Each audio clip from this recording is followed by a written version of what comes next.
With interest rates at rock bottom levels, rising distrust in banks, and increased investment into cryptocurrencies, I am seeing people face one consistent challenge when it comes to their residence and citizenship applications. Now, I want you to start off on the right foot. So today I'm going to share with you what that challenge is and how you can avoid it.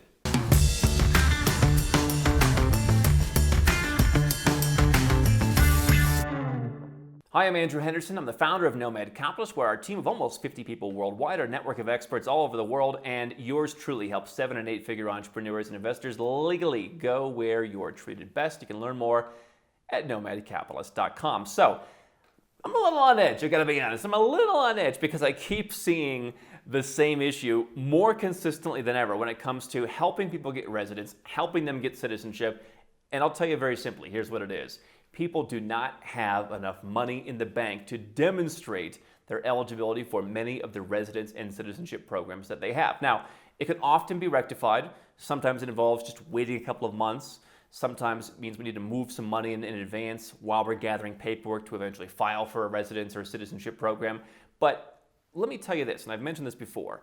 When you are going out into the world and you're applying for a residence or citizenship program, you have to kind of think like a bureaucrat, right? You have to imagine, what are they looking for?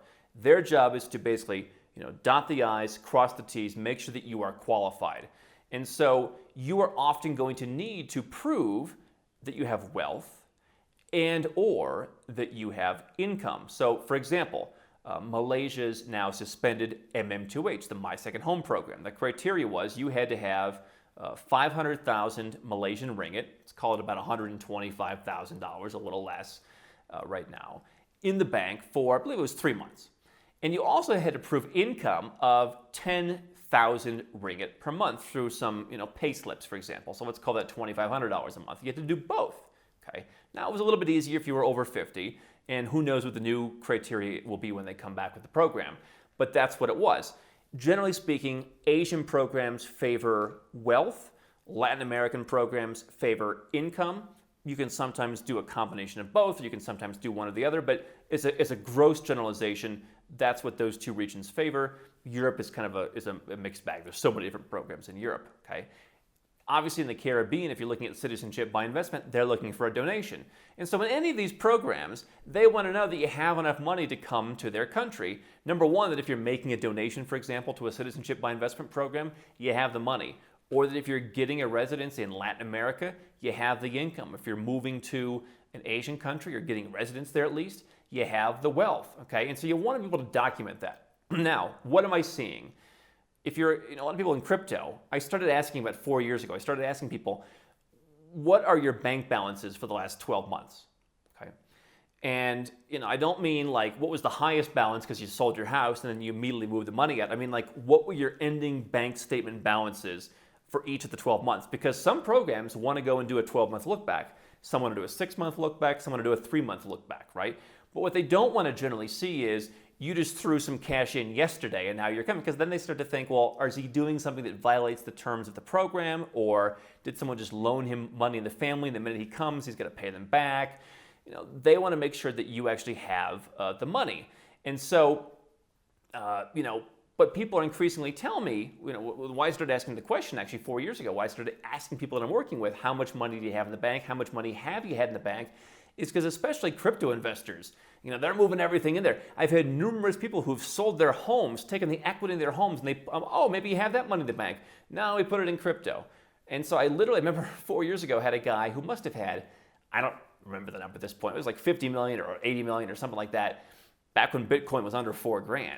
And I said, okay, this guy must have, 30 grand or 40 grand in the bank to qualify.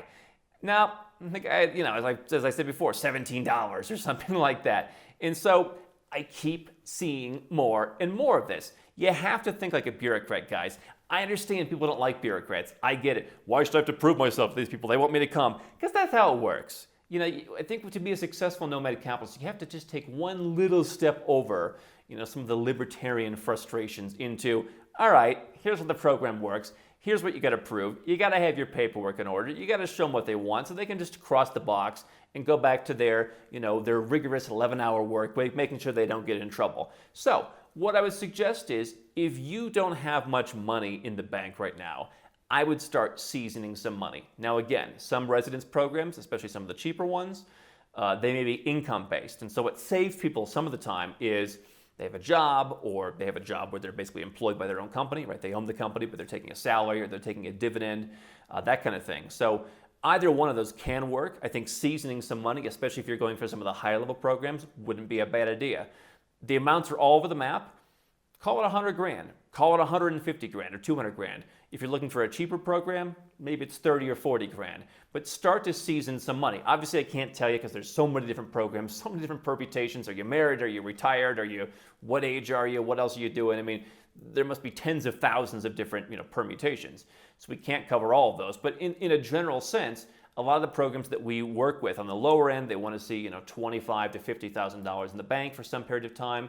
On the higher end, they want to see, hey, if you're going to make a $100,000 investment or a $200,000 investment, we want to see that money there for 6 months again, so that we know you just didn't borrow it yesterday, and you're just going to come here and be an economic charge. And so, season that. Start putting that together. If you come to me and let's say we're going to do one of the high level programs, we might have a couple months of document collecting and getting all the checks and the medical checks and all that together before we need to file. So, maybe we've got some time to work with there. But especially if you're in crypto, understand, right? Here's the other big thing. Bureaucrats want to see your personal bank account. I have people come to me and say, I have a Cook Islands Trust that owns a Marshall Islands holding company that has a UAE operations company, and we own properties in Panama. Let me tell you something. No guy at the Armenian embassy wants to look through that so you can get your cheap residence permit, okay? They're just going to be like, dude, show us a bank account that you have money in your name. And so it depends on the program. Some of the more sophisticated programs, especially when you're giving them money like a donation or a big investment, they will understand, okay, this is a trust and the guy's name's on it. Some programs won't. Some programs want to say Andrew Henderson. That's it. We don't put a name, don't put trustee next to it. Don't put some countries don't put your spouse's name next to it. It should only be yours. I mean, every country has their own requirements. So obviously that's where you need some help from someone on whatever program you're going to do. But a bureaucrat does not want to go through your corporate. I talk to a lot of people, oh, well, for tax reasons, we keep the money in the company.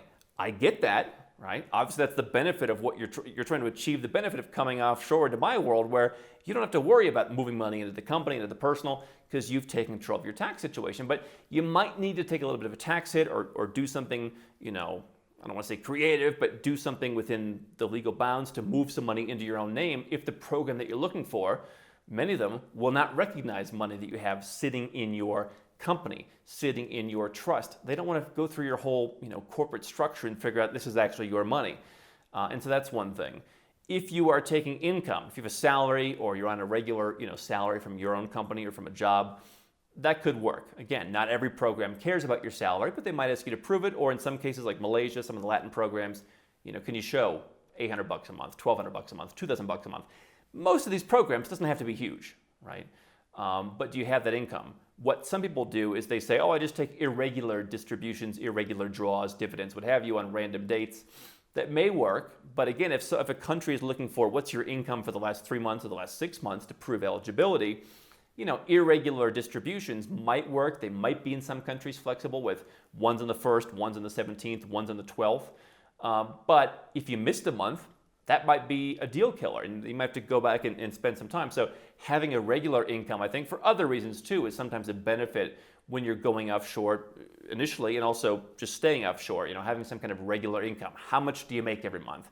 I take $5,000 out a month. Okay, that's probably going to work in most programs. Most countries are going to, hey, $60,000 a year, nothing wrong with that, right? So you want to start seasoning some wealth. You want to start seasoning some income potentially. And again, I'm not trying to give you specific advice. I don't want people going out and doing something. Obviously, you want to get some advice in your own situation. But these are the things that you want to start to consider because, again, no guy at an embassy is going to want to look at a cryptocurrency statement. Their country may not accept crypto. It's probably not going to be illegal. You probably don't want to go to a country where crypto is illegal if you're heavily in crypto. But, they may be very neutral to it. And probably speaking, even if you can document a statement from that, they're going to be like, what's this? We don't, oh, you have 7 Bitcoin? We don't know which box to check. We don't have an exchange rate on our sheet. Now, the good news with bureaucracy in a lot of these countries is if you could easily just check the box and they'll just go away and go to lunch. But if Bitcoin's not on their list, they're not going away. They're not going to lunch and you're not getting your residence permit. You're not getting your citizenship. So keep this in mind as you start to get out into the residence and citizenship world. there are some guidelines that you'll want to be aware of. How can Nomad Capitalist help you? 4 ways. Number 1, subscribe to our channel and click the notification bell to make sure you get our new video every day. Number 2, get a copy of Nomad Capitalist, the book. You'll learn a lot of my personal experiences over a dozen years of studying this stuff, as well as exactly some of the strategies that you can use to build your Nomad Capitalist plan. Number 3, if you're not sure where to start, but you want to come and learn from my team and I, you want to come and mingle with like-minded people, learn more about our live conference, Nomad Capitalist Live. It's coming up soon. And number 4, if you want some help right now because you've got a burning issue, you need something solved, you want to lower your taxes, get a second passport, or build the Nomad Capitalist lifestyle of your dreams, go to nomadcapitalist.com and click on Become a Client.